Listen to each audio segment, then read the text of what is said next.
প্রিয় ছাত্রছাত্রীরা, ডিজিটাল পড়াশোনার অনলাইন ক্লাসে তোমাদের সকলকে স্বাগত। আশা করছি তোমরা সবাই খুব ভালো আছো এবং ভালোভাবেই মাধ্যমিকের জন্য প্রস্তুতি নিচ্ছ। আজকে আমি এই ভিডিওতে পশ্চিমবঙ্গ মধ্যশিক্ষা পর্ষদের মাধ্যমিক টেস্ট পেপার 2022 এর গণিতের প্রথম অধ্যায় তথা যাদবপুর বিদ্যাপীঠ HS এর 373 থেকে 376 পাতার সমাধান নিয়ে আলোচনা করব। বেশ, আজকের আলোচনা শুরু করা যাক। চলে এসছি আমরা প্রথম প্রশ্নে। একের দাগের ক, পল্লবী 500 টাকা 9 মাসের জন্য এবং রাজিয়া 600 টাকা 5 মাসের জন্য একটি ব্যবসায় নিয়োজিত করে। লভ্যাংশ তাদের মধ্যে যে অনুপাতে বণ্টিত হবে তা হলো। আমি করে নিচ্ছি এটা। পল্লবী 500 টাকা দেয় 9 মাসের জন্য আর রাজিয়া 600 টাকা দেয় 5 মাসের জন্য। তো অনুপাত কত হবে? দুইখানা করে শূন্য কেটে দেবো আমরা। 5-এর সঙ্গে 5 ক্যান্সেল হয়ে যাবে এখানে, আর 3 3 9 আর 3 2 6। তো অনুপাত কত হয়ে গেল? 3:2, অপশান এ। এরপরের প্রশ্ন, x square plus b x plus c সমান 0 এবং এ নট ইকুয়াল টু 0 সমীকরণের বীজদ্বয় বাস্তব এবং অসমান হলে বি স্কোয়ার মাইনাস 4ac হবে। নিরূপক বি স্কোয়ার মাইনাস 4ac, এই 3 ধরনের কেস আসতে পারে। একটা আসছে যদি এ 0 থেকে বড় হয় তাহলে বীজদ্বয় কেমন হবে? বাস্তব হবে এবং অসমান হবে।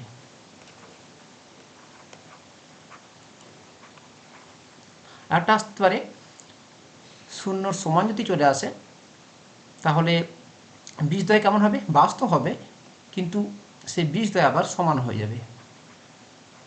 আর যদি নিরূপক বি স্কোয়ার মাইনাস 4ac 0 থেকে ছোট হয়ে থাকে তাহলে সেখানে কোনো বাস্তব বীজ পাবো না।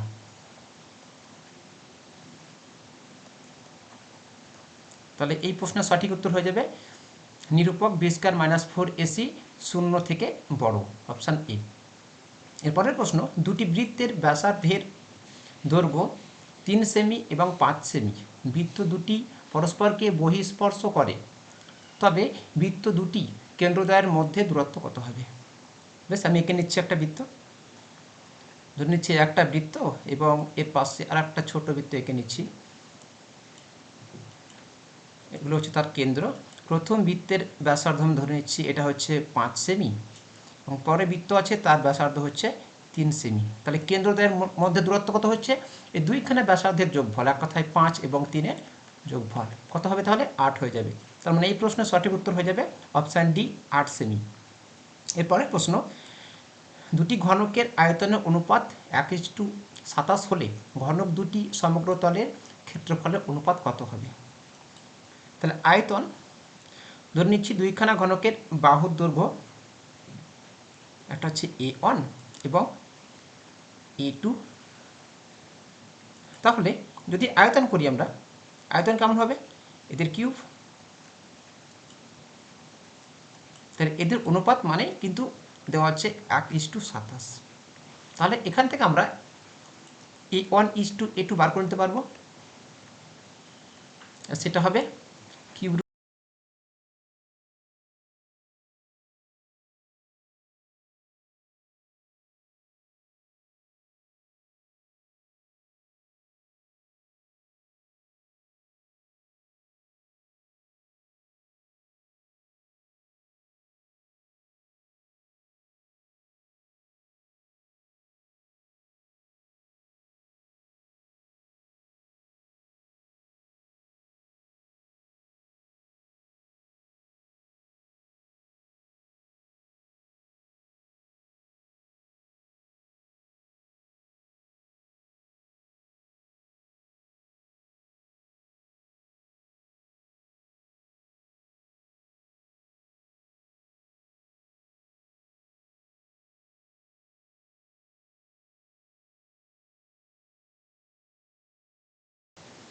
বেশ, প্রশ্নটা করা যাক।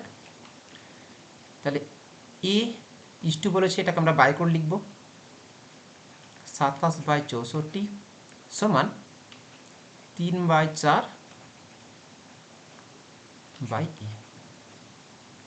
তাহলে 27 আসছে নিচে এবং 64 যাবে উপরে, তাহলে কত আসবে? 64a/27 সমান কি আসবে? 3/4, এবং এ আসছে 4-এর নিচে, তাহলে মানে কি 4-এর সঙ্গে এটা গুণ হয়ে যাবে। তার মানে যদি আমরা কোনাকুনি গুণ করে নিই, তাহলে a ইন্টু a স্কোয়ার, আর তার সঙ্গে কত আসছে? গুণ 4 গুণ 64 সমান আসছে 3 গুণ 27। তাহলে a স্কোয়ার সমান কত আসবে? 3 গুণ 27 মানে 81, আর এই 4 গুণ 64 মানে হচ্ছে 256, কিন্তু একটা ভাগ আকারে আসবে। তাহলে এখানে এর মান আমরা পেয়ে যাব। এর মান কত আসবে?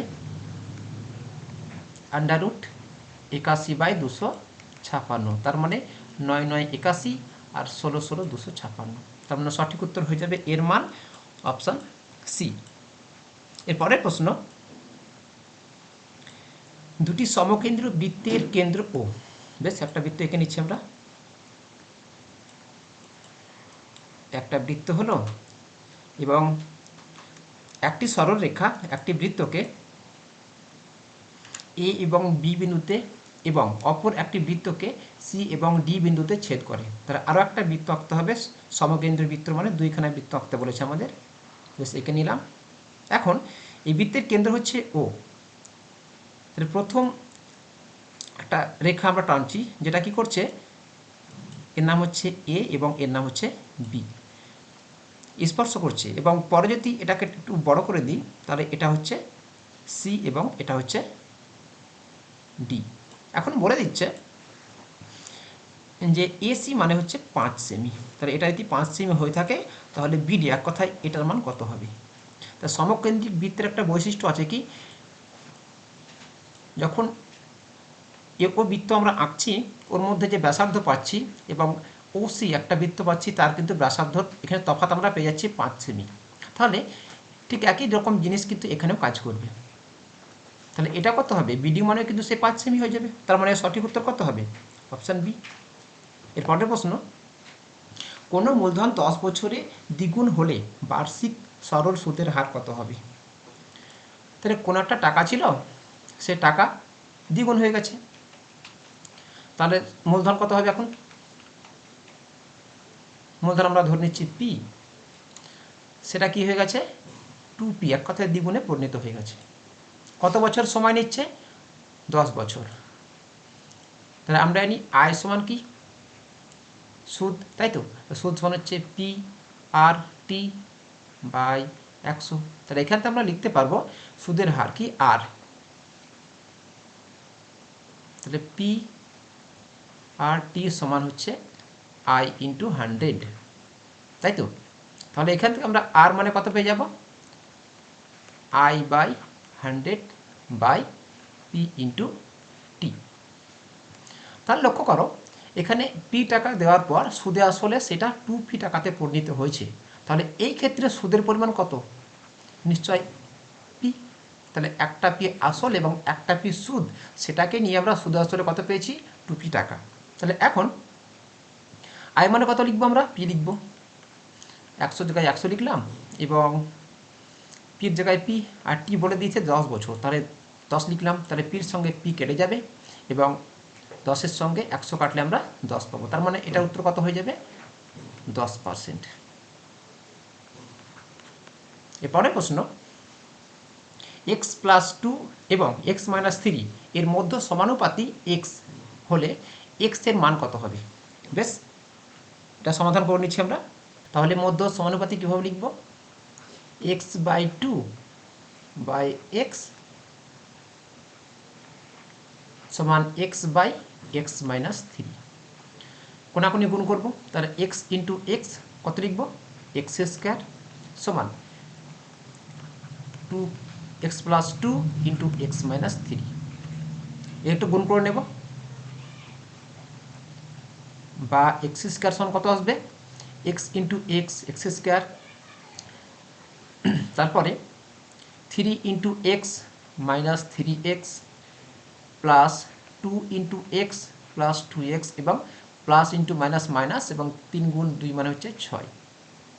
তাহলে আমরা লিখবো এখানে কি লিখবো, এক্স স্কোয়ার, এবং এক্স স্কোয়ারটা এই পাশে চলে আসবো, এখানে মাইনাস হয়ে যাবে এক্স স্কোয়ার, এবং এটা চলে আসবে এই পাশে প্লাস 3x, এবং এটা প্লাস আছে এটা মাইনাস হয়ে 2x চলে আসবে সমান -6।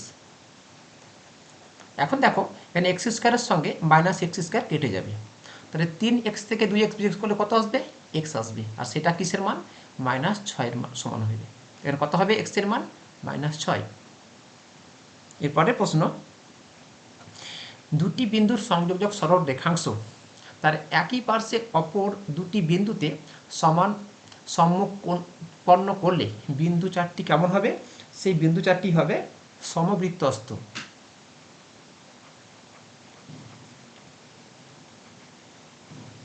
এরপরে প্রশ্ন, একটি লম্ববৃত্তাকার চোঙের ব্যাসের দৈর্ঘ্য 3 সেমি এবং উচ্চতা 4 সেমি হলে চোঙটির ভেতর সর্বাপেক্ষা লম্বা যে দণ্ডটি রাখা যাবে তার দৈর্ঘ্য কত হবে। বেশ, অঙ্কটা করে নিচ্ছি, খুব ভালো একটা অঙ্ক দিয়েছে এখানে। দেখো কিভাবে করবো এটা,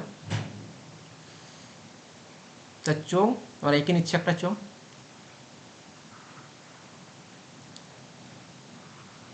ধরে নিচ্ছি একটা চোঙ, এটা হচ্ছে তার কেন্দ্র নিচের ভূমির। তাহলে বলে দিয়েছে এখানে ব্যাস, তার মানে যদি এখানে আমরা যুক্ত করে দিই লাইনটা, তাহলে এই লাইনটা এটা হচ্ছে ব্যাস, আর সেটা কিসের সমান, 3 সেমির সমান। এবার উচ্চতা কত আসবে, উচ্চতা মানে এই পাশটা হচ্ছে 4 সেন্টিমিটার। তাহলে এখন জিজ্ঞাসা করছে সর্বাপেক্ষা লম্বা দণ্ড রাখবে, তাহলে এই কোণা থেকে এটা যদি আমরা যুক্ত করে দিই সেটা হবে তার সর্বাধিক দূরত্ব। তারপর লক্ষ্য করে দেখো লম্ব এবং ভূমির মধ্যে এক কথায় নিচের যে ভূমি আছে সে বৃত্তের ব্যাসের সঙ্গে সেটা সমকোণে আছে, তার মানে এটা হচ্ছে একটা ভূমি এবং এটা হচ্ছে একটা লম্ব সমকোণী ত্রিভুজের। তাহলে আমরা বার করতে বলছি অতিভুজ, অতিভুজ মানে কি আসবে, লম্ব স্কোয়ার প্লাস ভূমি স্কোয়ার তার আন্ডার রুট, কত আসবে এখানে 3 স্কোয়ার প্লাস 4 স্কোয়ার তার আন্ডার রুট। তা আমরা জানি 3 স্কোয়ার মানে 9 এবং 4 স্কোয়ার মানে 16, একে যোগ করলে কত পাবো আমরা, একে যোগ করলে পাবো 25, তার মানে কত পাবো এখানে ±5। সঠিক উত্তর কত হবে, 5 সেমি।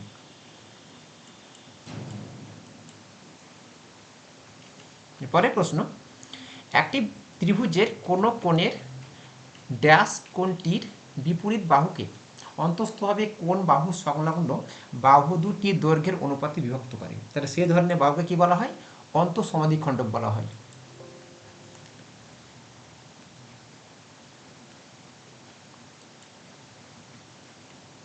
এরপরে প্রশ্ন, এবিসি সমকোণী ত্রিভুজের, বেশ এঁকে নিচ্ছি এটা, এখানে এবিসি একটা সমকোণী ত্রিভুজ যার নাম হচ্ছে, এটা হচ্ছে এ লিখবো, এটা বি এবং পাশেরটা সি। তাহলে এসি হচ্ছে অতিভুজ, আমাদের মিলে গেছে, এটা হচ্ছে অতিভুজ সমকোণের সামনে আছে। তাহলে এ বি বাহুকে অক্ষ ধরে, এক কথায় এই এ আর বি বাহুকে অক্ষ ধরে ত্রিভুজটির একবার পূর্ণ আবর্তন, এক কথায় যে ত্রিভুজটাকে আবার একটু ঘুরিয়ে দেওয়া হয়, দেখো এই ত্রিভুজটা আবার এই পাশে ঘুরে চলে আসবে, নিয়ে কী হবে, ধরে নিচ্ছি এটা সি ড্যাশ, একটা কী তৈরি হবে, লম্ব বৃত্তাকার শঙ্কু পরিণত হয়ে গেছে। তাহলে তার ব্যাসার্ধ কত হবে, এটা ঘোরানোর জন্য আমরা একটা শঙ্কু আকার করে নিচ্ছি, অনেকটা আকার এরকম হবে। তাহলে এর ব্যাসার্ধ মানে কি, সি আর সি ড্যাশের মধ্যে পুরোটা আসছে ব্যাস, তাহলে আমরা বুঝতে পারছি বি আর সি হচ্ছে কি ব্যাসার্ধ হবে, তাহলে বি আর সি হবে একটা ব্যাসার্ধ। এরপরে প্রশ্ন, নির্দিষ্ট পরিমাণ টাকার বার্ষিক নির্দিষ্ট শতকরা হার সুদে চক্রবৃদ্ধি সুদের পর্ব 6 মাস হলে 1 বছরে চক্রবৃদ্ধি সুদের পরিমাণ ও সরল সুদের পরিমাণ কত হবে। তো ভালো করে লক্ষ্য করে দেখো প্রশ্নটায় 6 মাস হচ্ছে সুদের পর্ব, তো 6 মাস যদি করি তাহলে 1 বছর করতে গেলে আমাদের চক্রবৃদ্ধি সুদ দুবার নিতে হবে, তাই তো। তাহলে এই ক্ষেত্রে সর্বদা কী হবে, চক্রবৃদ্ধি সুদের পরিমাণ বেশি হবে, তার মানে এই যে বাক্যটা দিয়েছে এটা পুরোপুরি ভুল দেওয়া আছে, তার মানে এটা মিথ্যা। এরপরে প্রশ্ন, যদি এক্স ওয়াইয়ের সমানুপাতি এবং এক্স জেডের সমানুপাতি হয় তাহলে এক্স ওয়াই জেডের সমানুপাতি হবে। বেশ, এটাও চেক করে নিচ্ছি আমরা, কীভাবে করবো এটা।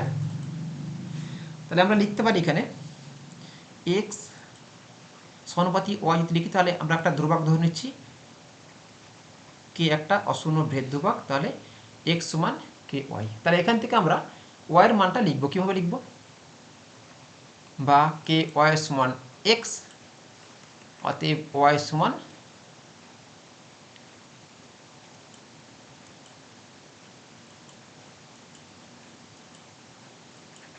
কে বাই এক্স, এবং পরে দিয়েছে এক্স হচ্ছে জেড এর সমানুপাতিক, তার মানে লিখতে পারি আমরা এক্স সমান কে ড্যাশ জেড। এখানে কে ওয়ান হচ্ছে একটা অশূন্য ভেদ ধ্রুবক, তাহলে এখান থেকে আমরা এক্স এর মান লিখেছি।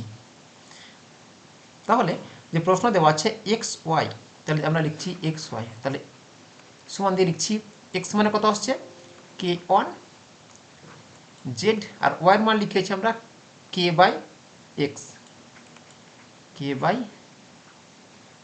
এক্স। তাহলে দেখো এখানে জেড বাই এক্স চলে আসছে, সেটা কিন্তু এখানে দেওয়া আছে জেডের সমানুপাতি, তাহলে এটাও ভুল, এটাও মিথ্যে আসছে। এরপরে দেওয়া আছে বর্গক্ষেত্র ও রম্বস সর্বদা সদৃশ্য। বেশ, দেখে নিচ্ছি কীভাবে হবে এটা।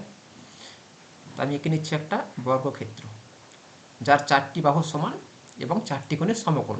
এটা বৈশিষ্ট্য কী আছে, এর দুইখানা কর্ণ হয় তাদের কিন্তু দৈর্ঘ্য সমান, ঠিক। কিন্তু এই রম্বস আঁকি, এদের 4টি বাহু সমান তো হবে, একদম ঠিক কথা, কিন্তু এদের 4টি কোণ সমকোণ হবে না। কিন্তু বর্গক্ষেত্রে কী হবে, এই 4টি কোণই সমকোণ হবে। এবং বর্গক্ষেত্রে এখানে আমরা কী লক্ষ্য করলাম, 4টি বাহুর সঙ্গে সঙ্গে দুইখানা যে কর্ণ আসবে সেই কর্ণর পরিমাণ কিন্তু সমান আসবে, কিন্তু যখন আমরা রম্বসের ক্ষেত্রে বলবো একটা কর্ণর পরিমাণ বড় হবে এবং একটা কর্ণের পরিমাণ ছোট হবে, তার মানে এই বাক্যটা সম্পূর্ণ ভুল দেওয়া আছে। এরপরে প্রশ্ন, দুটি অর্ধগোলকের বক্রতলের ক্ষেত্রফলের অনুপাত দিয়েছে 4:9 এবং তাদের ব্যাসার্ধের দৈর্ঘ্যের অনুপাত হবে 2:3। চেক করে নিচ্ছি। ধরে নিচ্ছি প্রথম অর্ধগোলকের ব্যাসার্ধ হচ্ছে 2r এবং দ্বিতীয়টা হচ্ছে 3r।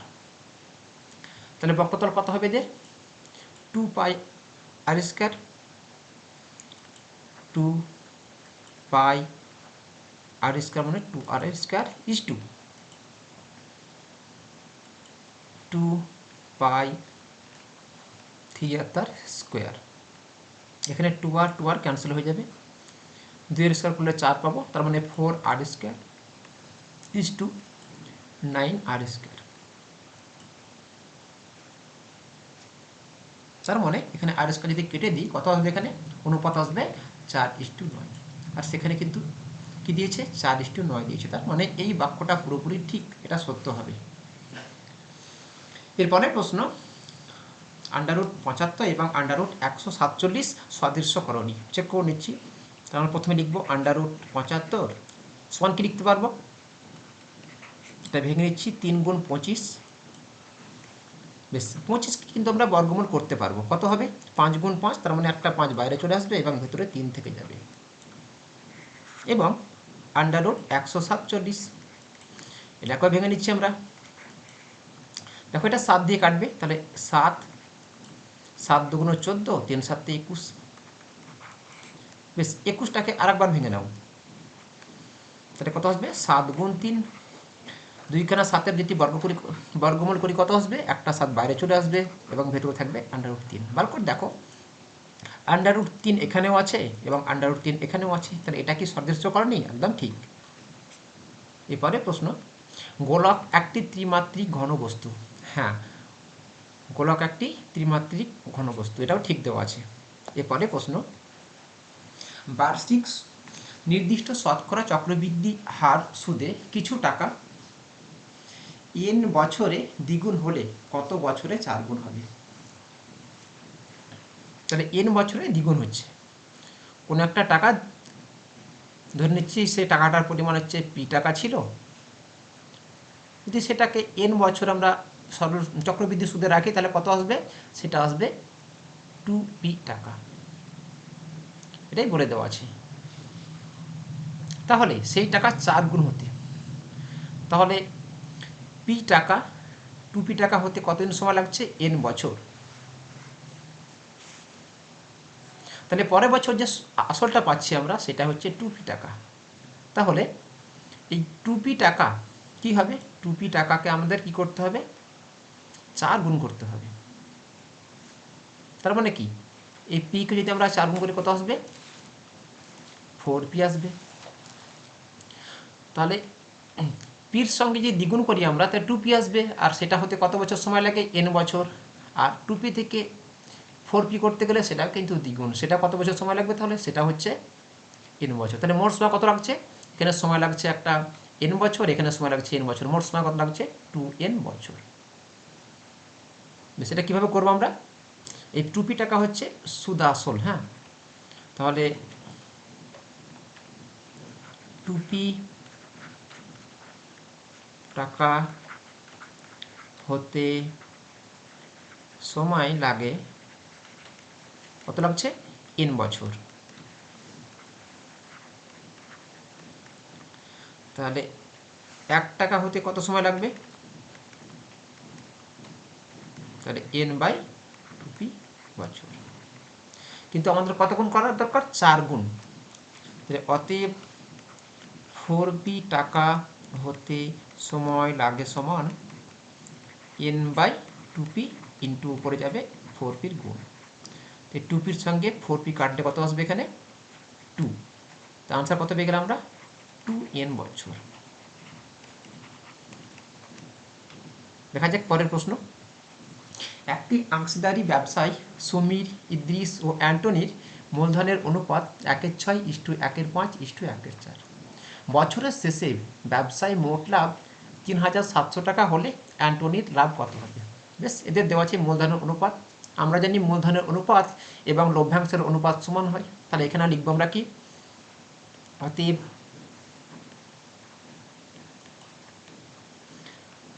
লভ্যাংশের অনুপাত সমান 1/6:1/5:1/4। বেশ, নিচের হরগুলোকে ক্যান্সেল করার জন্য আমরা কি করব, এই 4, 5 এবং 6-এর লসাগু দিয়ে গুণ করে দেব। 4, 5, 6 লসাগু কত হবে, এটা সব লসাগু 60 = 1/5 ইন্টু 60 1/4 ইন্টু 60।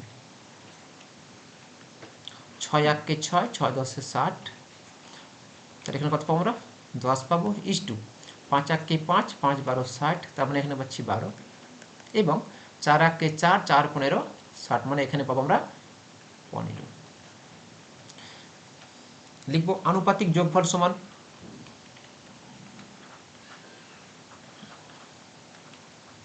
আনুপাতিক যোগফল সমান হচ্ছে 10 যোগ 12 যোগ 15। 10 15 12 যোগ করলে আমরা কত পাবো 27 + 10 37। তাহলে অতএব অ্যান্টনির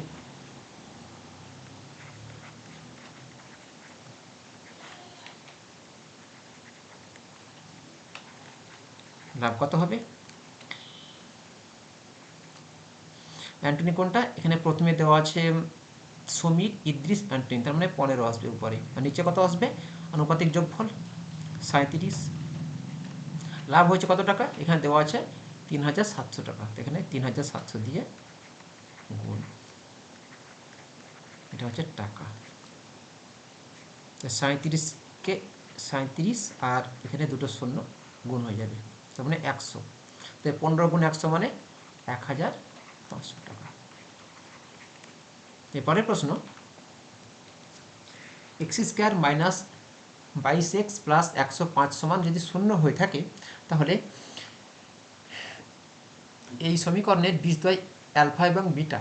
তাহলে এখানে অ্যালফা এবং বিটার বিয়োগফল মান নির্ণয় করতে বলেছে। বেশ, আমরা সমাধান করে নিচ্ছি এখানে। তাহলে x² - 22x + 105 বা x² মাইনাস 105কে ভাঙলে কত পাবো আমরা 7 15 105, তাই তো? তার 7 আর 15 যোগ করলে কিন্তু 22 হয়ে যায়। তাহলে 15x মাইনাস 7x প্লাস 105 সমান 0, বা এখানে x কমন নেব, তাহলে x মাইনাস 15 মাইনাস 7 কমন নিলে কত আসবে x minus 15, x minus 15 into কত আসবে এখানে x মাইনাস 7, তাহলে হয় x মাইনাস 15 যদি 0 হয়ে যায় তাহলে x এর মান কত আসবে 15 হয়ে যাবে, অথবা x মাইনাস 7 সমান 0 হয় তাহলে x সমান আসবে 7। তাহলে একটা আমরা ধরে নিতে পারি যে একটা বীজ অ্যালফা 15 এবং একটা বীজ কত আসছে বিটা, সেটার মান হচ্ছে 7। তাই চেয়েছে আমাদের এদের বিয়োগফল, তাহলে অ্যালফা মাইনাস বিটা সমান কত আসবে 15 বিয়োগ 8, কত আসবে, সরি এখানে 7 হবে, এটা কেটে দিয়ে 7 লিখবো আমরা। তাহলে 15 থেকে 7 বিয়োগ করলে 8 আসবে, তাহলে অ্যালফা মাইনাস বিটা কত হবে 8। এরপরে প্রশ্ন দেওয়া আছে x সমান 3 প্লাস 2√2 যদি হয়ে থাকে তাহলে x square plus 1/x square এর মান নির্ণয় করো। তাহলে আমাদের এখানে দেওয়া আছে x এর মান, কিন্তু আমাদের এখানে প্রয়োজন 1/x এর মান, সেটা কীভাবে বার করব 1/x লিখব, তো এটাকে 1/3 প্লাস 2√2 লিখব। তাহলে এই কর্ণকে নিঃসরণ করার জন্য কী করবো আমরা, এর অনুবন্ধীয় কারণে কত হবে 3 মাইনাস 2√2 উপর নিচে আমরা গুণ করব, তো উপরে কত হবে 1 এর সঙ্গে ওটা গুণ করলে 3 মাইনাস 2√2 আসবে, আর নিচে আসবে কত দেখো a plus b into a minus b, তার মানে a square minus b square সূত্র পেয়ে যাচ্ছি আমরা। তার মানে কি 3 এর স্কোয়ার মাইনাস 2√2 এর স্কোয়ার সমান, দেখো উপরে কত আসছে 3 মাইনাস 2√2, নিচে আসছে 3 এর স্কোয়ার 9, 2 এর স্কোয়ার 4 এবং √2 এর স্কোয়ার হচ্ছে 2, 4 দুগুণ 8, তাহলে 9 থেকে 8 বিয়োগ করলে 1, তার মানে আমরা লিখতে পারি 3 মাইনাস 2√2, আমরা পেয়ে গেলাম 1/x এর মান। এখন আমরা বার করব x প্লাস 1/x এর মান, x এর মান কত দেওয়া আছে 3 প্লাস 2√2, এবং আমরা এখন পেলাম 1/x এর মান কি পেয়েছি 3 মাইনাস 2√2। এখন এই 2√2 একটা মাইনাস আছে একটা প্লাস আছে, ওই জন্য এটা কেটে যাবে, এটা কত আসছে এটার মান 3 আর 3 যোগ করলে 6 পাবো। আমাদের চেয়েছে x স্কোয়ার প্লাস 1/x স্কোয়ারের মান, সমান দিয়ে কি লিখবো এটাকে x plus 1/x square minus 2 into x minus 1/x। তারপর লক্ষ্য করে দেখো এখানে x এর সঙ্গে x এর কেটে যাবে, তাহলে x প্লাস 1/x এর মান কত পেয়েছি আমরা 6, তাই 6 এর স্কোয়ার মাইনাস 2, আমরা জানি 6কে 6 দিয়ে গুণ করলে 36 পাবো, তার সঙ্গে 2 যোগ করলে 34, তাহলে x স্কোয়ার প্লাস 1/x স্কোয়ারের মান কত হবে 34। এরপরের প্রশ্ন, ও কেন্দ্র বৃত্তের ব্যাস হচ্ছে AB, আমরা একটা বৃত্ত আগে থেকে এঁকে নিয়েছি, ধরে নিচ্ছি এটা হচ্ছে ও একটা কেন্দ্রবৃত্তের এবং এটা হচ্ছে ব্যাস AB। এখন CD একটি জ্যা, আমরা ধরে নিচ্ছি এই C আর D হচ্ছে জ্যার মাপ। এখন এই AB এবং CDকে বর্ধিত করলে বৃত্তের বাইরে E বিন্দুতে মিলিত হয়, তা ধরে নিচ্ছি এই বিন্দুর নাম হচ্ছে E। তাহলে কোণ AOD, কোণ AOD এই কোণটার মান দিয়ে দেওয়া হয়েছে 140 ডিগ্রি, এবং OAC তার মানে এই কোণটার মান দিয়ে হয়েছে 50 ডিগ্রি।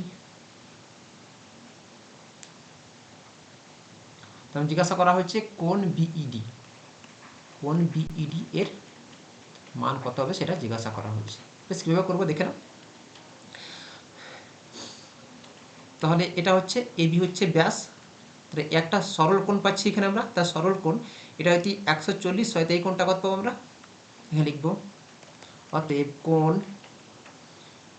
বিওডি এর মান কত হবে 180 মাইনাস এই 140টা বিয়োগ করতে হবে। তো আমরা লিখব 180 ডিগ্রি মাইনাস 140 ডিগ্রি, কত পাবো এটা 40 ডিগ্রি। তার মানে এই কোণটার মান আমরা পেয়ে গেলাম 40 ডিগ্রি।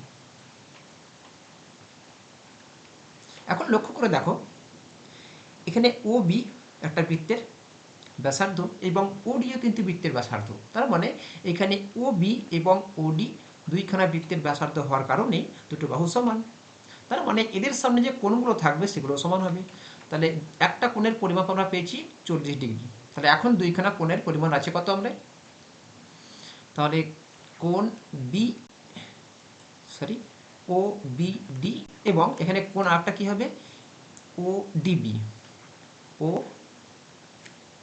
ডিবি। এর কারণ কি হচ্ছে একই বৃত্তের ব্যাসার্ধ, তাহলে সেটা কত হবে, তাহলে 180 হচ্ছে একটা ত্রিভুজের মোট কোণ, তার থেকে আমাদের 40 ডিগ্রি একটা পেয়ে গেছি। ওটা বিয়োগ করার পর আমরা কি করবো, সেটাকে 2 দিয়ে ভাগ করব। বিয়োগ করলে কত হবে, এটা 140 ডিগ্রি, তাকে 2 দিয়ে ভাগ করলে পেয়ে গেলাম 70 ডিগ্রি। তার মানে এই কোণটা 70 ডিগ্রি। তাহলে এই কোণটা হচ্ছে 70 ডিগ্রি। তা আমরা জানি একটি বৃত্তস্থ চতুর্ভুজে বিপরীত কোণ পরস্পর সম্পূরক হয়। তার মানে এখানে এই কোণটা এবং এই কোণটার মান 180 ডিগ্রি হওয়া প্রয়োজন। তাহলে আমরা লিখতে পারি কোণ এ সি ডি সমান হচ্ছে 180 বিয়োগ কত হচ্ছে এখানে 70 ডিগ্রি পেয়ে গেছি, 70 সমান কত হবে 110 ডিগ্রি। তাহলে এই কোণটা আমরা পেয়ে গেলাম 110 ডিগ্রি। এখন একটা ত্রিভুজের তিনখানা কোণের পরিমাপ হয় 180 ডিগ্রি। তাহলে একটা পেয়েছি আমরা 50, একটা পেয়েছি 110, তাহলে একটা কোণ এটা কত হবে, এটা আবার করলে উত্তর চলে আসবে আমাদের। তাহলে কোণ বিইডি এর পরিমাপ কত হবে, একটা হচ্ছে 110 আর একটা দেওয়া আছে 50 ডিগ্রি। 110 আর 50 যোগ করে কত পাবো আমরা 160 ডিগ্রি। আর সেটা কি হয়েছে, এখানে লিখতে হতো একটু যে 180 থেকে এটা বিয়োগফল, যাই হোক এটা করে নিও তোমরা। তাহলে 180 থেকে এখন 160 ডিগ্রি বিয়োগ করে কত পাবো আমরা 20 ডিগ্রি পাবো। তার মানে এখানে কোণ বিইডি এর পরিমাপ কত হবে 20 ডিগ্রি। আশা করি খুব ভালোভাবে বুঝতে পেরেছ। এরপরে প্রশ্ন, ও কেন্দ্রীয় বৃত্তে এবি হচ্ছে যা, বেশ এটা ধরে নিয়েছে আমাদের ও কেন্দ্রীয় একটি বৃত্ত। আর কি বলা হয়েছে এখানে এবি বি বিন্দুতে স্পর্শক ধরে নিচ্ছি। তাহলে এটা হচ্ছে একটা যা হচ্ছে, এটা হচ্ছে এ, এটা হচ্ছে বি, এটা হচ্ছে বি। বি বিন্দু থেকে একটা কি করা হয়েছে যা টানা হয়েছে, সেটা কি করা হয়েছে বর্ধিত এ ও, এক কথায় এই এ ও কে বাড়ানো হয়েছে, সেটা টি বিন্দুতে ছেদ করছে। বেশ, তাহলে এই বিন্দু নাম হবে টি। এখন জিজ্ঞাসা করছে কোন বিটি দেওয়া আছে, বি টি এ সমান হচ্ছে 60 ডিগ্রি। তার মানে বিটিএ, তার মানে এই কোণটা দিয়ে দেওয়া হয়েছে 60 ডিগ্রি। তাহলে কোণ এ বিটি, কোণ এ বিটি এর পরিমাপ জিজ্ঞাসা করা হয়েছে। তাহলে এখন দেখো আমরা প্রথমে ওর সঙ্গে বি যুক্ত করব। তাহলে এখন দেখো বি স্পর্শকের সঙ্গে যদি আমরা কোনো বৃত্তের কেন্দ্রে লাইনটা না হয়, রেখা যুক্ত করা হয়, সেই রশ্মি রেখা এবং সেই স্পর্শকের মধ্যে সব কী হবে সবসময় লম্ব আকারে থাকবে। তার মানে এখানে এই বি কোণটা হচ্ছে 90 ডিগ্রি। তাহলে একটা ত্রিভুজের তিনখানা কোণের মাপ কত হয় 180 ডিগ্রি। তার মানে লিখতে পারি আমরা বি ও টি এই কোণের মাপ কত হবে, এটা 90 ডিগ্রি, এটা 60 ডিগ্রি। তাহলে 180 থেকে এটা বিয়োগ করে দেবো, তাহলে 180 ডিগ্রি মাইনাস একটা হচ্ছে 90 ডিগ্রি, একটা হচ্ছে 60 ডিগ্রি। তাহলে 90 আর 60 যোগ করলে কত আসবে 150 ডিগ্রি আসবে। তার মানে কত আসবে বিয়োগ করলে এটা 30 ডিগ্রি। তাহলে এই যে কোণটা আমরা পাচ্ছি এই কোণটার মান আমরা পেয়ে গেলাম 30 ডিগ্রি। তাহলে এখন এটা একটা সরল কোণ, তাহলে এটার মান কত হবে 150 ডিগ্রি হবে, কারণ দুটো কোণের যোগফল হবে 180 ডিগ্রি।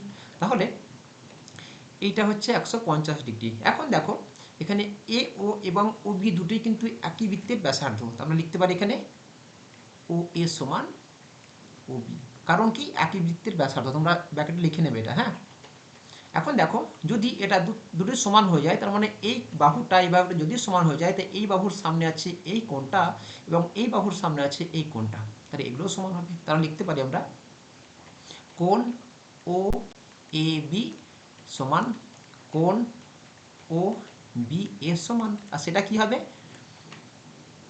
180 হচ্ছে একটা ত্রিভুজের মোট কোণ, তার থেকে আমাদের একটা কোণ পেয়ে গেছি 150 ডিগ্রি, সেটা বিয়োগ করব এবং সেটাকে অর্ধেক করে দেব। বিয়োগ করলে আসবে 30 ডিগ্রি, তাকে 2 দিয়ে ভাগ করলে পাবো 15 ডিগ্রি।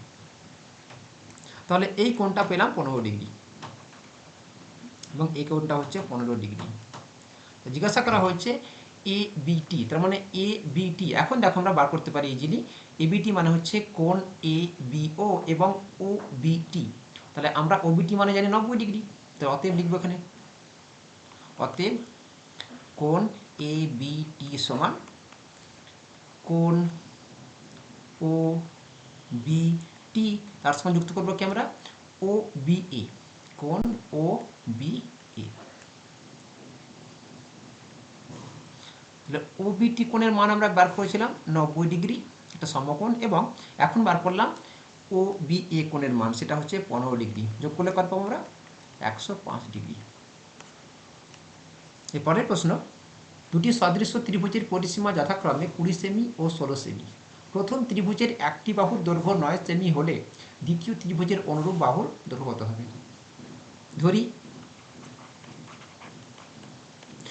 অনুরূপ বাহুর দৈর্ঘ্য হবে দ্বিতীয় ত্রিভুজের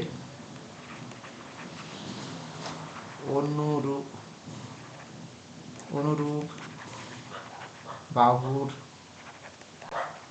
দৈর্ঘ্য সমান x সেমি। তো শর্তানুসারে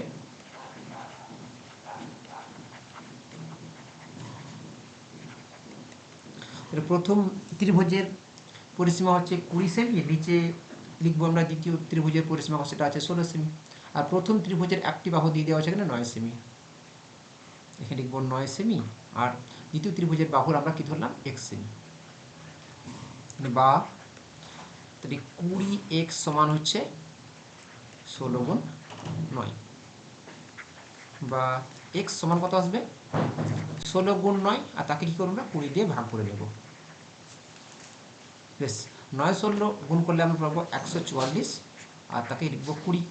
উপর নিচে যদি 2 দিয়ে কেটে দিই আমরা, উপরে পাবো 72 আর নিচে পাবো 10, আর 72কে 10 দিয়ে ভাগ করি আমরা কত পাবো, সেটা আমরা পাবো 7.2।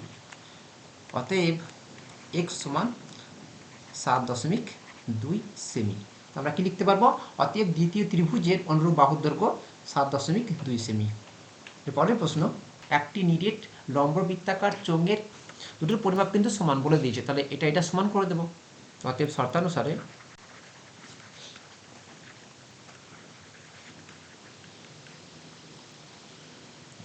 ফোর পাই আর স্কোয়ার সমান 2 পাই ইন্টু 6 ইন্টু 12।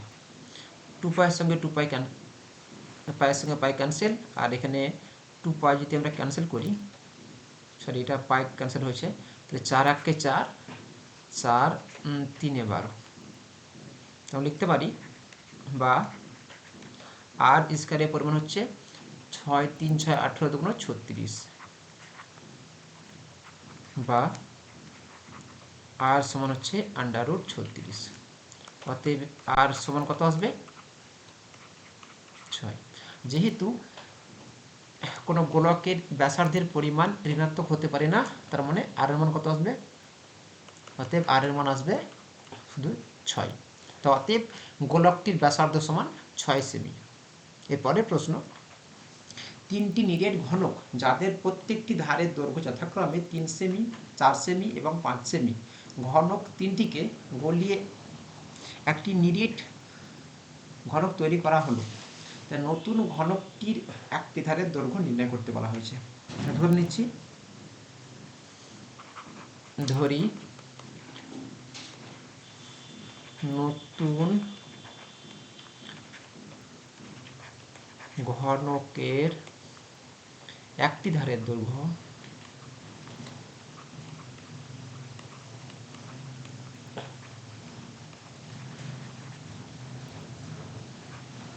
সমান হচ্ছে এ সেমি। তাহলে তিনটি ছোট নেট ঘনককে যদি আমরা গলিয়ে একটা নেট ঘনকে পরিণত করি তাহলে কী হবে, তাদের আয়তন কিন্তু সমান হয়ে যাবে। তার আমরা লিখতে পারি অতএব শর্তানুসারে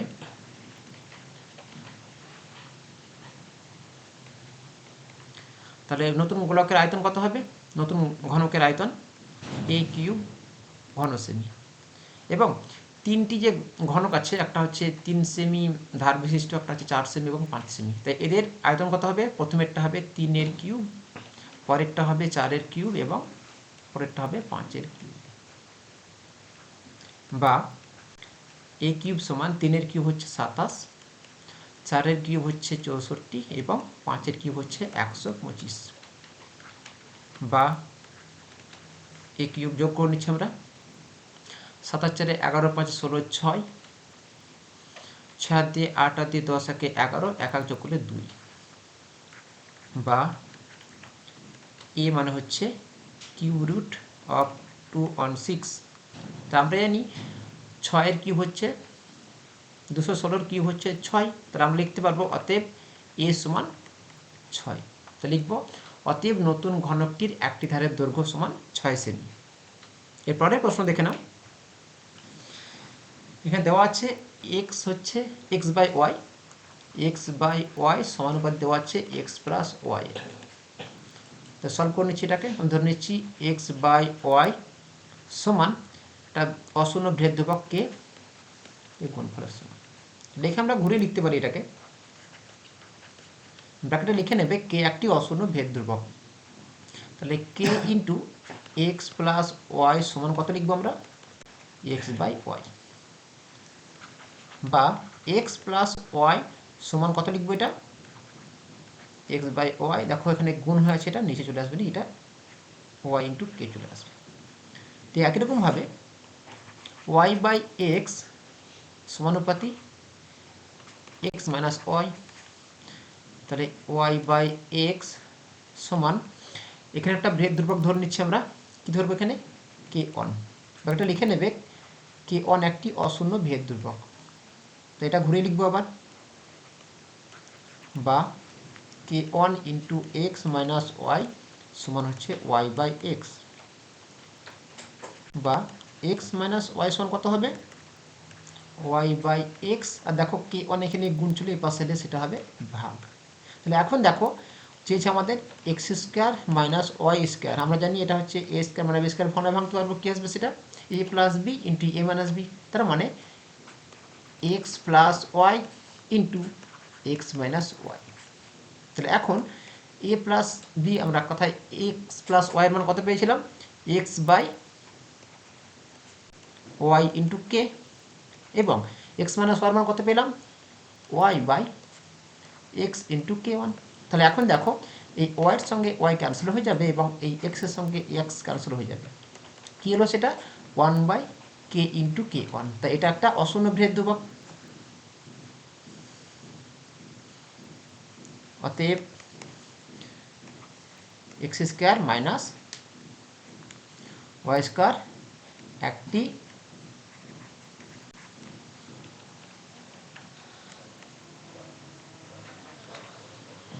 ধ্রুবক।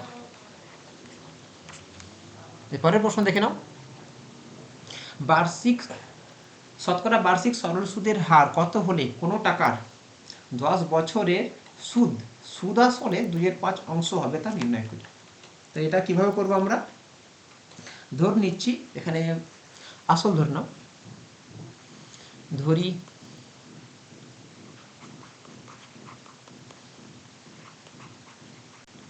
আসল সমান পি টাকা এবং বার্ষিক সরল সুদের হার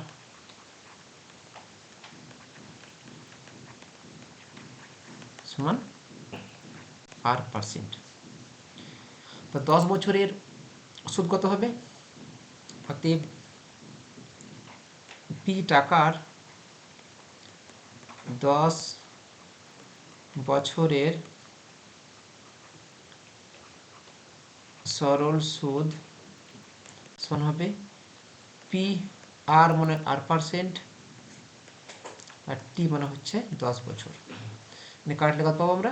0 0 কাটবো, পি আর বাই 10 টাকা। তো সুদ আসল কত হবে? অতএব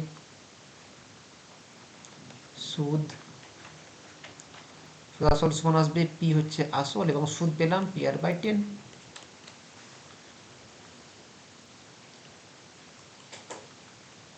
লসাগু করলে কত পাবে? এটা নিচে হবে লসাগু 10, তাহলে 10p প্লাস পি আর, উপর থেকে আমরা পি কমন নিয়ে নেব, তাহলে p into 10 plus r by 10 টাকা। অথবা শর্তানুসারে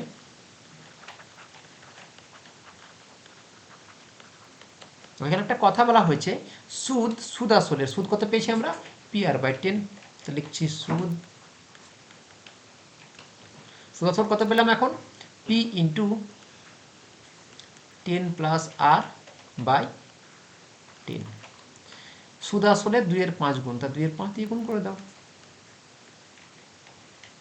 তো এখন দেখো এখানে পির সঙ্গে পি কেটে যাবে এবং এই 10-এর সঙ্গে 10 কেটে যাবে, তাহলে বা এই 5-এর সঙ্গে আর এর গুণ হবে, তাহলে 5 গুণ আর সমান 5r সমান 10 ইন্টু 2 20 প্লাস আর ইন্টু 2 2r, বা 5r এই 2r এই পাশে নিয়ে চলে আসবো, মাইনাস 2r সমান 20, বা বিয়োগ করলে পাবো 3r সমান হচ্ছে 20, বা আর সমান কত পাবো আমরা? 20/3। অতএব আর সমান কত পাবো? 3 3 6 18 দিয়ে 20, 6 পূর্ণ 2 3%। এরপরে প্রশ্ন, একটি বৃত্তের কেন্দ্র ও এবং এবি হচ্ছে যা, বেশ মানে এঁকে নিয়েছি আমরা আগেই। ও থেকে এবির উপর, আচ্ছা ও থেকে এবির উপর একটা কি এঁকেছি আমরা? ও এন একটা লম্ব এঁকে নিয়েছি। বর্ধিত এন ওকে পরিধি কি হচ্ছে এম বিন্দুতে ছেদ করে। তাহলে যদি এবি সমান 12 সেমি হয়, কোথায় এবি কোথায় আছে? এই পুরো এবিসি 12 সেমি, তাহলে এমএন মানে 9, এই পুরোটা হচ্ছে 9 সেমি। তাহলে জিজ্ঞাসা করছে বৃত্তের ব্যাসার্ধ, এক কথা আমরা ধরতে পারি ও এম অথবা ও বি, কারণ দুটো হচ্ছে একই বৃত্তের ব্যাসার্ধ। তা আমরা কি জানি যে কোনো বৃত্তের যা যখন আঁকি আমরা, যখন কেন্দ্র থেকে কোনো লম্ব টানি সেই যাকে সমান ভাগে ভাগ করে নেয়, তাহলে এ বি বলে দিচ্ছে 12 সেমি, তারা অর্ধেক করলে কত আসবে? 6 সেমি আসবে। এখন দেখো এই এ বি 12 হওয়ার কারণে এটা 6 হলো। আর এখন দেখো এবার ও এম, তাহলে ও এম সমান ও বি, এর কারণ কি জানো? এর কারণ হচ্ছে দুটোই হচ্ছে একই বৃত্তের ব্যাসার্ধ। তাহলে আমরা ধরে নিচ্ছি এন ও সমান,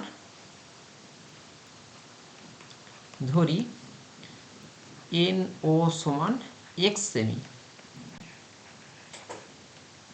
তাহলে এখন আমাকে বলো ও এম সমান কত আসবে? অতএব ও এম সমান ও বি আমরা বুঝতেই পারলাম একই বৃত্তের ব্যাসার্ধ হওয়ার কারণে দুটো সমান হয়ে যাবে। সেটার মান কত আসবে? দুখানার যোগফল হচ্ছে 9, তাহলে এটা 9 থেকে বিয়োগ করব। এখন দেখো এটা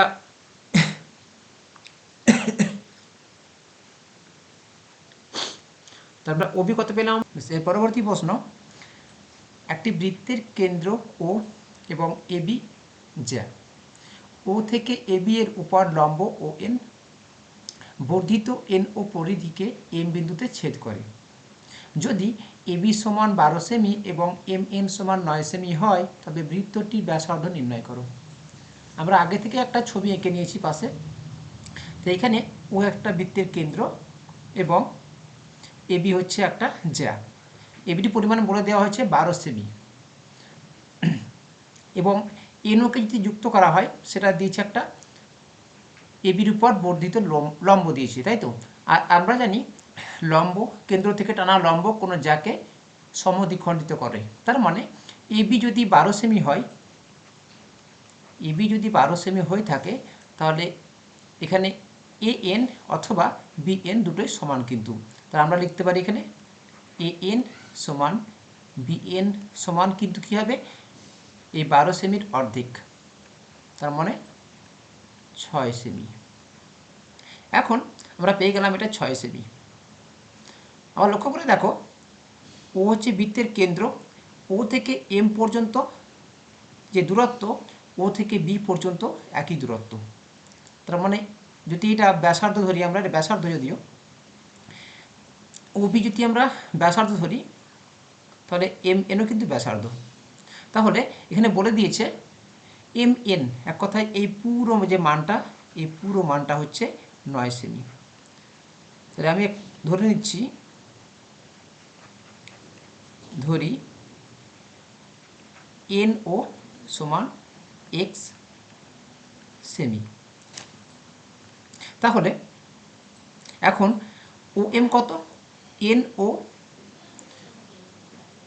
এবং ও এম যুক্ত করলেই কিন্তু 9 সেমি। তাহলে এখন আমরা লিখতে পারবো যে ও এম সমান 9 মাইনাস এক্স সেমি। আর বুঝতেই পারছি এখানে ও এম এবং ও বি সমান, তো আমরা এটাও লিখতে পারি যে ও বি সমান ও এম সমান 9 মাইনাস এক্স সেমি। তাহলে এখন লক্ষ্য করে দেখো, এটা হচ্ছে লম্ব, লম্ব কী করে সমকোণ তৈরি করে। তার মানে সমকোণের এটা হচ্ছে অতিভুজ। অতিভুজ আমরা যদি ওবি বার করতে পারি, তাহলে কিন্তু এই বৃত্তের যে ব্যাসার্ধ চেয়েছে সেটা বেরিয়ে যাবে। সেটা কীভাবে বার করব, আমরা জানি ওবি স্কোয়ার সমান অতিভুজ সমান কি লম্ব স্কোয়ার প্লাস ভূমি স্কোয়ার। তাহলে এটাতে এক্স ধরেছিলাম, তাহলে এক্সের স্কোয়ার প্লাস 6 স্কোয়ার। তাহলে ওবি কত আছে, ওবি আমরা পেয়েছি এখানে এক্স মাইনাস 9 মাইনাস এক্স সমান এক্স স্কোয়ার আর 6 স্কোয়ার 36। এটাকে ভেঙে নেব, এ স্কোয়ার মানে 81 minus 2ab 9 2 18 x plus b square মানে এক্সের স্কোয়ার সমান এক্স স্কোয়ার প্লাস 36 বা minus 18 x plus x square. এই এক্স স্কোয়ারটাকে আমরা সমানের এপাশ দিয়ে নিয়ে চলে আসবো, তাহলে এক্স স্কোয়ার মাইনাস হয়ে যাবে এবং সমান 36, আর এই 81টাকে সমান এপাশ নিয়ে গেলে এটা মাইনাস 81 হয়ে যাবে। তাহলে এখন দেখো এক্স স্কোয়ারের সঙ্গে এক্স স্কোয়ার কেটে যাবে, তাহলে বা মাইনাস 18x সমান, এটা বিয়োগ করব, বিয়োগ করলে কত হবে, এটা মাইনাস 45 পেয়ে যাচ্ছি। দুই পাশের আমরা মাইনাস ক্যান্সেল করে দেবো, মাইনাস মানে ক্যান্সেল করে দিতে, তাহলে কী আসবে 18x সমান 45 বা x সমান 45/18।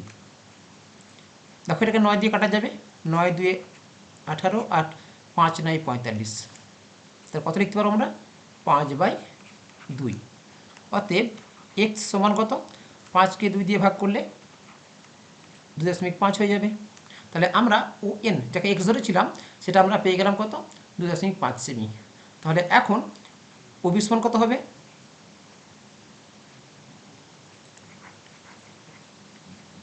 ওবি সমান ও এম। কী করে বার হবে এটা, সেটা বার করার জন্য আমাদের জানতে হবে এন ও কত। এন ও আছে 9 সেমি, এখানে আমরা আগেও লিখেছি যদিও x minus 9 minus x 9 minus x semi. তাহলে এখন এক্স এর মান কত পেয়েছি আমরা 2.5, এটাকে বিয়োগ করলে কত পাবো 6.5। তাহলে এই বৃত্তটির ব্যাসার্ধ কত হবে 6.5 সেন্টিমিটার। এরপরের প্রশ্ন, রহমত চাচা একটি বাড়ি তৈরি করার জন্য বার্ষিক 12% সরল সুদের হারে 2,40,000 টাকা ব্যাংক থেকে ধার নেন। ধার নেওয়ার 1 বছর পর তিনি বাড়িটি প্রতি মাসে 5,200 টাকায় ভাড়া দেন। ধার নেওয়ার কত বছর পরে তিনি বাড়ি ভাড়া থেকে যে আয় পাবে সেটা ব্যাংকের টাকা সুদসহ শোধ করতে পারবেন। আমরা ধরে নিতে পারি, ধরি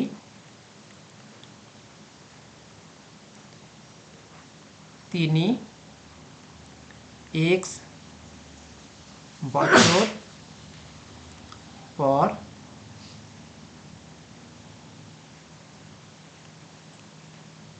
ব্যাংকের টাকা সুদসহ শোধ করবেন। তাহলে কি হবে, এই 12% হারে 2,40,000 টাকার 1 বছরের সুদ কত হবে সেটা বার করব।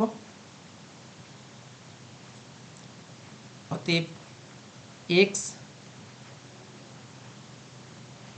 বছরের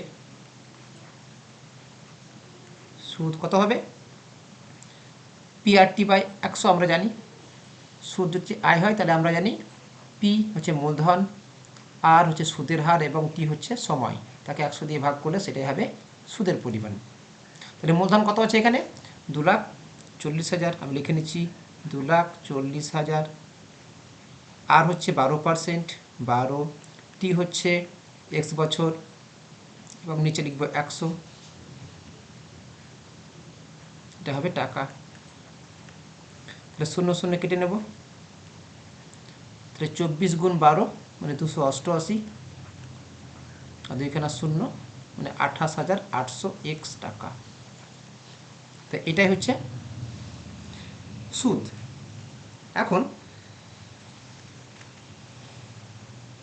একটা কথা বলে দেওয়া হয়েছে, ধার নেওয়ার ঠিক 1 বছর পর, তার মানে x বছর টাকা ধার নিয়েছেন,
তাহলে এখন লিখব 52 গুণ 12, তাহলে 52 10 1 520, আর 52 দুগুণ 104, তাহলে 520 আর 104 হচ্ছে 624, তাহলে 624 ইন্টু x মাইনাস 1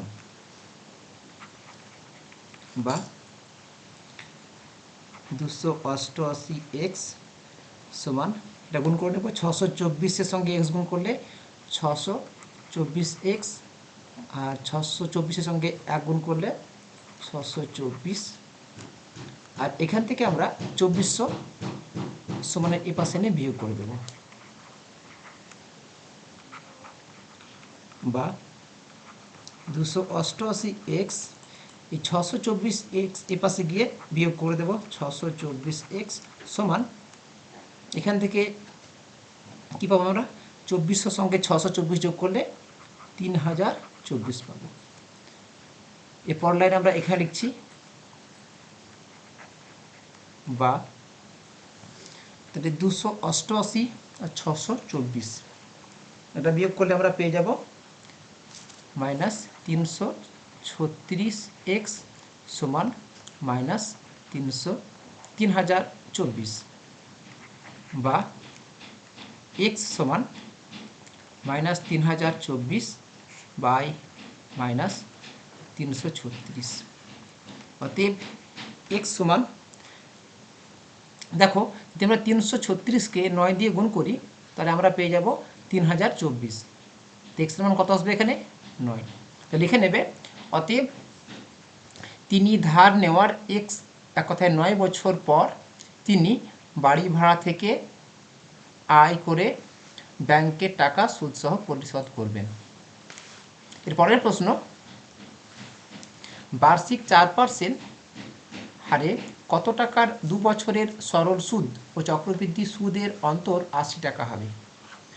আমরা ধরে নিচ্ছি, ধরি আসল সমান পি টাকা, তাহলে পি টাকার 2 বছরে 4% হারে সরল সুদ কত হবে? অতএব 2 বছরে সরল সুদ সমান পি ইন্টু আর, মানে 4% ইন্টু টি বাই 100। এখানে 4 দিয়ে কাটবো, 4 আঁকে 4, 4 25 100। তাহলে উপরে দেখো কত আসছে, উপরে আসছে 2p বাই 25 টাকা। আবার 2 বছরে চক্রবৃদ্ধি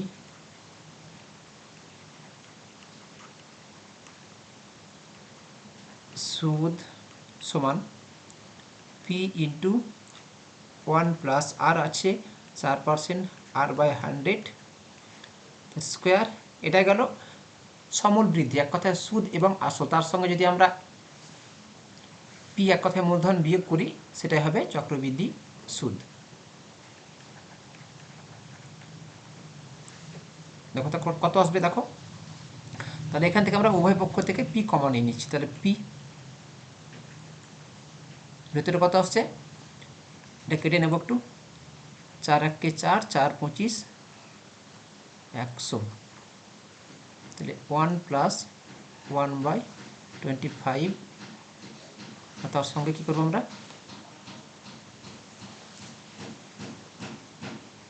স্কোয়ার মাইনাস 1 টাকা, বা পি ইন্টু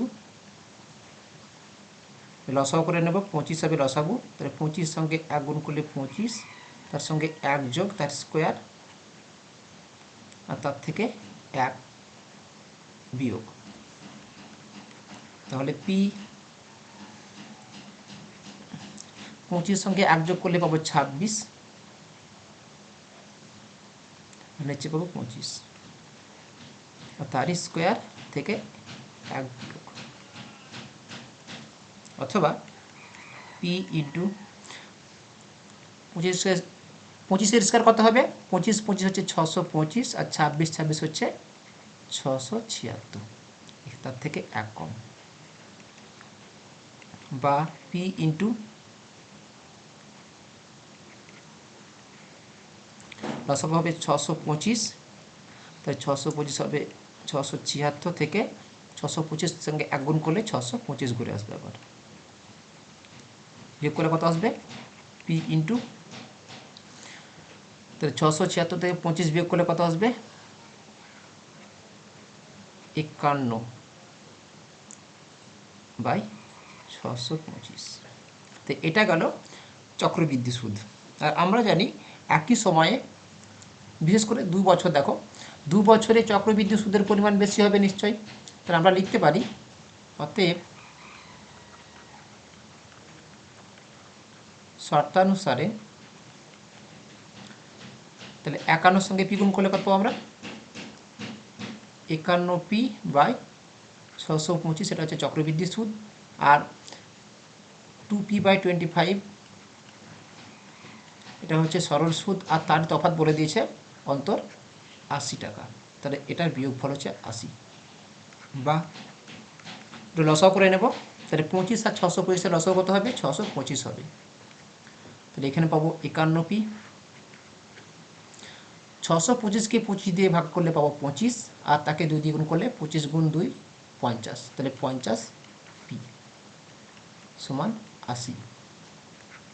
বা 51p থেকে 50p বিয়োগ করলে আমরা পাবো p। তাহলে p বাই 625 সমান 80। বা p সমান 80 গুণ 625। অতএব p সমান,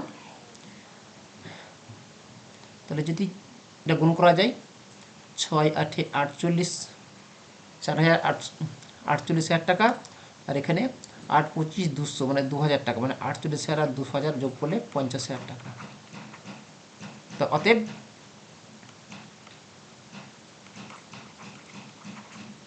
নির্ণেয় আসল সমান 50,000 টাকা। এরপরের প্রশ্ন,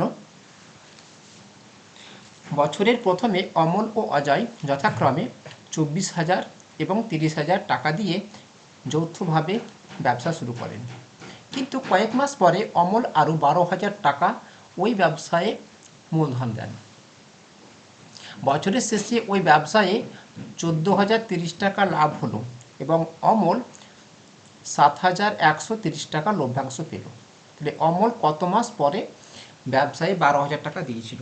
আমরা ধরে নিচ্ছি, এখানে ধরি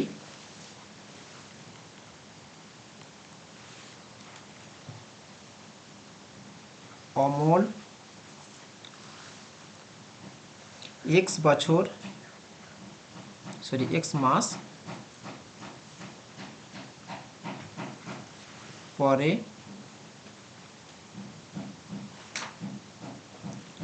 12,000 টাকা দিয়েছিল। তাহলে এখন আমরা জানব অমল এবং অজয়ের মূলধনের অনুপাত। অতএব অমল ও অজয়ের মূলধনের অনুপাত সমান, তাহলে 24,000 টাকায় যে আছে এটা হচ্ছে 12 মাসের জন্য খাটছে। আর কি করছে? আর এক্সট্রা 12,000 টাকা দিচ্ছেও, আর সেটা খাটছে কত? x মাসের জন্য খাটছে। ইজ টু অজয়ের আসছে 30,000 টাকা, 30,000 টাকা সেটা খাটছে 12 মাসের জন্য। এখানে একটু জিনিস বুঝতে হবে, কত মাস পরে জিজ্ঞাসা করেছি। তাহলে এখানে x মাস পরে, এটা চেঞ্জ করে আমরা লিখে নেব যে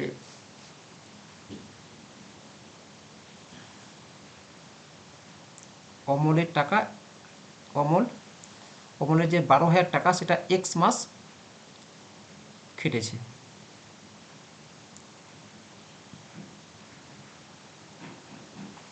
ঠিক করে লিখছি আমরা এটা, অমলের 12,000 টাকা x মাস খেটেছে। তো অনুপাত দেখো, প্রত্যেক পাশ থেকে 12,000 কমন নিয়ে নেওয়া যাবে। তাহলে 12,000 কত আসবে এখানে? 2 গুণ 12 সমান 24, যোগ এখান থেকে কেবলমাত্র x আসবে। আর এখান থেকে কত? আমরা 12,000 যদি কমন নিয়ে নিই,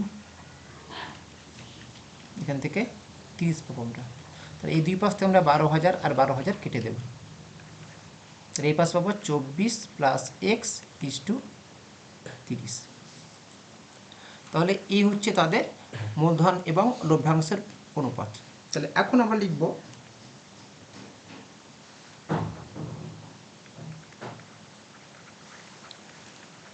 শর্তানুসারে,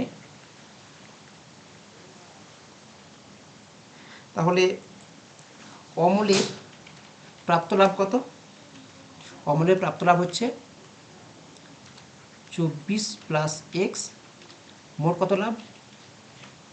24 প্লাস এক্স প্লাস 30 গুণ মোট লাভ কত ছিল? 14,030 টাকা, তাই 14,030, আর সেটাই কার সমান? 7,130 টাকার সমান। তাহলে আমি দুই পাশ থেকে 0 0 কেটে নিচ্ছি, বা 24 প্লাস এক্স বাই 24 আর 30 যোগ করলে কত পাবো আমরা? 54, 54 প্লাস এক্স গুণ 1403 সমান 713, বা 24 plus x by 54 plus x সমান 713 বাই 1403, বা আমরা কোনাকুনি গুণ করে নেবো এখন। তাহলে 1403 গুণ 24 যোগ 1403 এক্স সমান 54 গুণ 713 যোগ 713 এক্স, বা 1403 এক্স, এই 713 এক্সটাকে আমরা সমানের এ পাশে নিয়ে চলে আসবো। তাহলে 713 এক্স সমান 54 গুণ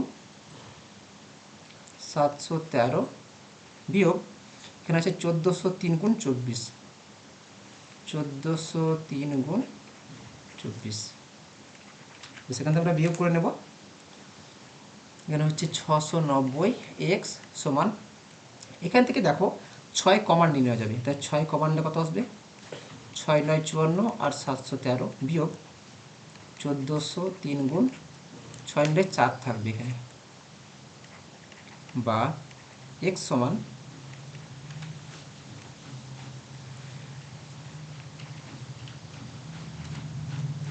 তাহলে 9 13 117 আর 7 9 63 টাকায় 64, 6417, আর এখানে 3 4 12 আর 3 14 42, আর সেটাই হচ্ছে 690 দিয়ে ভাগ, সমান এটা বিয়োগ করে আমরা কত পাবো? 4200, মানে 800, সরি 4 14 56, এটার গুণ একটু ভুল হয়েছে আমাদের, 4 14 56, এটা বিয়োগ করলে আমরা পাবো 805, তাকে আমরা 690 দিয়ে ভাগ করব।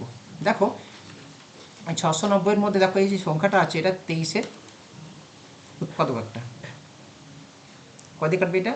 3 23 69, আর উপরে এটা কত আছে? 23, 3 23 69, এখানে 11 আসছে, 11 মানে 105, 105 মানে হচ্ছে 5 23 105, 6 1 6, 5 6 30, আর 5 1 5, 5 7 35, অতএব আমরা এক্স মানে কত পেলাম? 7। তার মানে এই যে অমলের 12,000 টাকা 7 মাস খেটেছে, তাহলে কত মাস পরে দিয়েছে? অতএব অমল 12,000 টাকা এক্স 12 মাইনাস এক্স, তার মানে কত? 7, 5 মাস পর দিয়েছিলেন।